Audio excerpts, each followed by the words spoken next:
দেখো, তোমার ইউটিউবে সারা জীবনে জার্নি, ওইটা কোন এক সময় আমার একটা ফ্যানকেই দিয়ে দিও, কেরিয়ার দাঁড়ায় যাবে।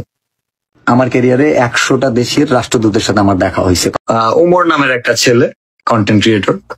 ভাই একটা কথাই আছে না, ফকিন্নির পোলা যখন কোটিপতি হয়ে যায় তখন তার অতীতের পিংপং। ওই চুদনার পোলার কয়েকদিন ধরে দেখতেছি ফেসবুকে খুব মাতামাতি করতেছে। এই যে কয়দিন আগে একটা পোস্ট করছে দেখছি, একটা ফেসবুকে একটা ভিডিও ভাইরাল হয়েছে। শাকিব খান, যিনি আমাদের বর্তমানে বাংলাদেশে মেগা স্টার শাকিব খান, তার সাথে তার কি তুলনা দিতেছে। আরে চুদির ভাই, ও হইতেছে তার বাপেরও বড়। ওর 20 মিনিটের ইনকাম হইতেছে 35 লাখ টাকা। আর তোর এক মাসে কবে না কবে একটা ইনকাম করছ বেটা, ওটা নিয়ে তুই লাফালাফি করস মাউগার পোলা। তুই কি তার একটা নোকের সমান যোগ্যতা আছে তোর? তার যে নোকের একটা ছাতা আছে, তো ছাতার সমানও তোর যোগ্যতা নাই। এটা হলে লাফালাফি করতেছ বেটা, তোর মাথায় কোনো জ্ঞান বুদ্ধি বলতে কিছু আছে রে? হালা বোকা চুদার বাচ্চা। একটা বই বিক্রি করস বেটা 1000 টাকা 1500 টাকা, ওই বইয়ের প্রতি কি আছে? কি আছে? থাকস তো বেটা টিংয়ের করে। তুই আবার তুলনা দিস বেটা ওই সুপারস্টারের সাথে। সুপারস্টারের সাথে তোর কোনো যোগ্যতাই, তোর কোনো স্ট্যাটাসে যায় রে? যায় রে মাওগার বলে তোর তো কোনো স্ট্যাটাসই নেই। তোর নাক টিপ দিলে বাইরেবো দুধ। শাকিব খান যদি তোর নাকে টিপে, তোর নাকে টিপলে তোর মায়ের দুধ বাইরাবো নাক দিয়া। আর তুই কেন ওর লগে হ্যাডাম দেখাস? তুই ওর লগে স্ট্যাটাস করস, তাই না? এই যে গতকালকে বেটা 20 মিনিটের জন্য 35 লাখ টাকা নিছে। 35 লাখ টাকা। ওইটা কি তুই জীবনে তোর বাপের জন্মে কেউ চোখে দেখছে?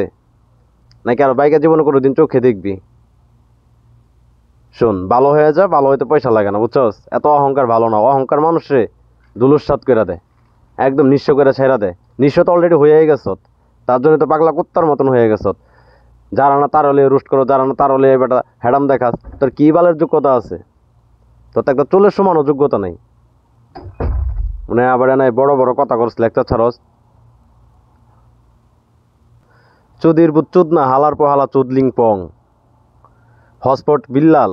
শোন, তুই যে অমর রেলয়া তুই রোস্ট করস, ওমর তোর আগে এই অনলাইন জগতে আইছে। তুই তো সবে ওমরের মল পাড়াইতাস বেটা। ওমরের মলের সমান অযোগ্যতা তো তোর নাই। তুই ওমর ডেনিয়া বেটা রোস্ট করস, ওমরের সাথে তুই পাঙ্গালস বেটা হাওয়ার পোলা। ওমরের যে কি বলবো, ওমরের একটা বালের যোগ্যতাও তো তোর নাই। তোর যে চেসিস, তোর যে ফিটনেস বেটা, ওমরের পাতা সাথে তুই ইরা যাবি বেটা। তুই ওমরের সাথে বেটা তোর স্ট্যাটাস সম্বন্ধে বেটা তুই ধারণা জানাস তোর? হাওয়ার পোলা, তোর কি বালের চেহারাটা আছে? তোর কি চেহারাটা আছে? চেহারার মতো চেহারা নাই তোর। বডির জায়গায় বডি নাই তোর, মাথার জায়গায় মাথা বেটা বডির থেকে দেখা যায় ফুটবলের মতো বড়। কুত্তার মতো চেহারা নিয়ে অনলাইনে আইসে আবার বেটা তুই হ্যাডাম দেখাস। তোর হ্যাডাম দেখাস বেটা না বেটা। তোর বেটা ফুটবলের মতো কিক দিলে এই বাংলাদেশের বাইরে আন্টার্কটিক মহাসাগরে যে পড়বি, বুঝছস শালা। লাস্ট একটাই কথা বলি, যার যার অবস্থান তার তার জায়গায়, যার যার স্ট্যাটাস তার তার জায়গায়। কারো স্ট্যাটাস নিয়ে তুই কথা বলতে আইস না, কারো পটকি আঙুল দিতে আইস না। মানে তোর গোয়া কতটুকু ভালো তুই সেই চিন্তাটা কর। তোর কমন সেন্স কতটা ভালো, তোর মেধা কতটুকু ভালো, তোর মেধা দিয়ে তুই কতটুকু করতে পারবি তুই সেই চিন্তা কর। কে কি করলো, কে কি জায়গায় করতেছে, কে কারো হলেও রুস্ট করতেছে, কে কারে নিয়ে কী করতেছে, এগুলো দেখার দায়িত্ব তো তোর না রে ভাই। এগুলো দেখার জন্য অনলাইনে তোর মতো ফকিন্নি অ্যাভেলেবেল আছে। তোর মতো ফকিন্নির পোলা থইলা লইয়া অ্যাভেলেবেল ঘুরতেছে, ভাত পাইতেছে না, কাপড় পাইতেছে না। আর তুই তো বেদা চুদির ভাই, উইরা এসে জুইরা বসছস। এখন ডাল গেছে ভাইঙ্গা, মাথা গেছে তোর নষ্ট হইয়া। পাগলা কুত্তার মতন ঘেউ ঘেউ করতেছ তার পিছনে ছোটাছুটি করতেছ ভাইরাল হওয়ার জন্য। ভাইরাল যতটুকু হইছত ভালো করছত। এখন একটু নিজের কন্ট্রোল কর, ভালো কিছু করার চেষ্টা কর, কীভাবে কী করা যায়। কারোর সাথে কারো তুলনা দিতে আসিস না। তোর জায়গা কোন জায়গায় আছে, তোর অবস্থান কি সেটা চিন্তা কর, ঠিক আছে ভাই? কারো কামড়াইতে আসিস না ভাই। কামড় দিতে আসলে কামড় খাইয়া যেতে হয়, সেটা ভালো করে জানাস, ঠিক আছে? ভালো থাকিস, রেখে।